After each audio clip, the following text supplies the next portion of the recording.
রাগী মানুষের সাথে আমরা কখনোই বন্ধুত্ব রাখতে চাই না, কারণ রাগী মানুষ রেগে গিয়ে কখন কি মুখ ফসকে বলে দেয়, আমরা তার জন্য রাগী মানুষদের এড়িয়ে চলি।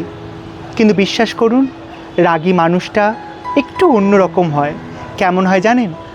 রাগী মানুষটা প্রথমত হয় মনের দিক থেকে খুব ভালো। দ্বিতীয়ত, রাগী মানুষটা অন্তত আর যা কিছু হোক না কেন কখনো তোমাকে ধোঁকা দেবে না।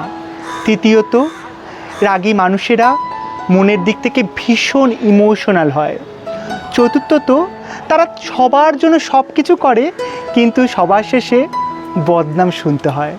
আর পঞ্চমত, রাগী মানুষটা যা করে তা তোমার জন্য একদম মন থেকে করে, বুঝলে?